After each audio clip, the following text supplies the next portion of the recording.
ನಮಸ್ಕಾರ ವೀಕ್ಷಕರೇ, welcome to ಶಶಿಕಾ ಅವಲಕ್ಕಿ ಚಾನಲ್. ಇವತ್ತು ಏನಂದರೆ ನಾನೀಗ ಊರಿಗೆ ಬಂದಿದ್ದೇನೆ. ಇಲ್ಲಿ ನಮ್ಮ ಅಮ್ಮ ಮೀನು ಸಾರು ಮಾಡೋದನ್ನು ಹೇಳ್ತಾರೆ. ಅದು ಯಾವ ಮೀನು ಅಂತ ನೋಡೋಣ ಬನ್ನಿ.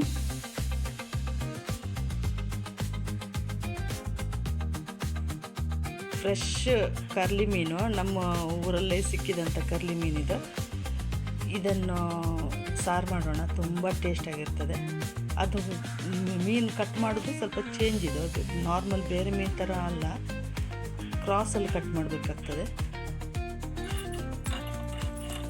ಈ ಥರ ಕ್ರಾಸಲ್ಲಿ ಕಟ್ ಮಾಡಬೇಕು ಈ ಮೀನು ಏನಂದರೆ ಮುಳ್ಳು ದೊಡ್ಡದಿರೋದ್ರಿಂದ ಈ ಥರ ಕ್ರಾಸಲ್ಲೇ ಕಟ್ ಮಾಡಬೇಕಾಗ್ತದೆ. ಇದಕ್ಕೆ ಸ್ವಲ್ಪ ಉಪ್ಪು ಹಾಕೋಣ.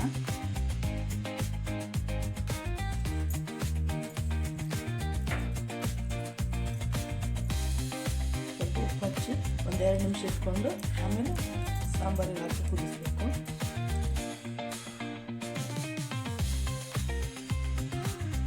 ಇವರೇ ನಮ್ಮಮ್ಮ.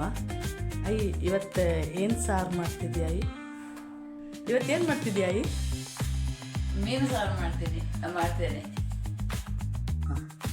ಇವತ್ತೇ ನಾನು ಕರ್ಲಿ ಸಾರು, ಮೆಣಸು, ಕಾಯಿ, ಸ್ವಲ್ಪ ಜೀರಿಗೆ, ಬಡೆ ಸೊಪ್ಪು, ಕೊತ್ತಂಬರಿ, ಬೆಳ್ಳುಳ್ಳಿ, ಅರಿಶಿಣ, ಈರುಳ್ಳಿ ಮತ್ತು ಮನೆಯಲ್ಲೇ ಮಾಡಿದ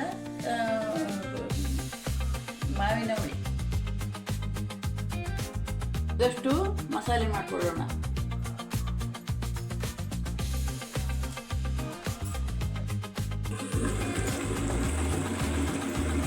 ಮಸಾಲೆ ರೆಡಿ ಆಗ್ತಾ ಇದೆ. ಈಗ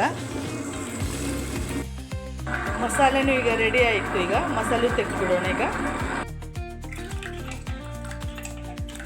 ಮಡಿಕೆಯಲ್ಲಿ ಸಾಂಬಾರು ಮಾಡೋದು ತುಂಬ ಟೇಸ್ಟು. ಅದಕ್ಕೀಗ ನಾವು ಮಡಿಕೆಯಲ್ಲಿ ಮಾಡ್ತಾಯಿದ್ದೀವಿ.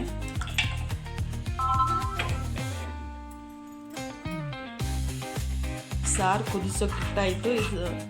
ಇದಕ್ಕೆ ಸ್ವಲ್ಪ ಉಪ್ಪು ಹಾಕ್ಬಿಡೋಣ. ಈಗ 1 ಸ್ಪೂನ್ ಉಪ್ಪು. ಸಾರು ಕುದೀತಾ ಇದೆ. ಈಗ ಮೀನು ಹಾಕೊಳ್ಳೋಣ. ಮೀನು ಸಾರು ಏನಂದರೆ ಇದು ಫಸ್ಟು ಮಸಾಲೆ ಕುದಿಸ್ಕೊಳ್ಬೇಕು, ಆಮೇಲೆ ಮೀನು ಹಾಕ್ಕೋಬೇಕು. ಮೀನು ಹಾಕ್ಕೊಂಡಾಗಿದೆ. ಈಗ ಸಾರು ಕುದೀತಾ ಇದೆ. ಈಗ ಕೊನೆಯಲ್ಲಿ ಏನಂದರೆ ಹಸಿಮೆಣಸಿನ್ಕಾಯಿ ಚಿಕ್ಕದಾಗಿ ಕಟ್ ಮಾಡಿ ಇಟ್ಕೊಂಡಿದ್ದು, ಈರುಳ್ಳಿ, ಶುಂಠಿ ಹಾಕ್ಕೊಂಡ್ಬಿಟ್ರೆ ಆಯಿತು. ಮೆಣಸಿನ್ಕಾಯಿ ಎಲ್ಲ ಹಾಕ್ಕೊಳ್ತಾ ಇದ್ದೇವೆ. ಈಗ ಸ್ಟವ್ ಆಫ್ ಮಾಡಿದ್ರೆ ಆಯ್ತು.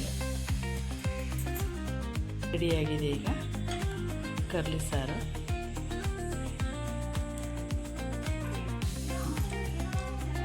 ಸಾರು ತುಂಬ ಟೇಸ್ಟಾಗಿದೆ. ನೋಡಿ, ನೀವು ಕರ್ಲಿ ಮೀನು ತಂದು ಸಾರು ಇದೇ ಥರ ಮಾಡಿ, ತುಂಬ ಚೆನ್ನಾಗಿದೆ.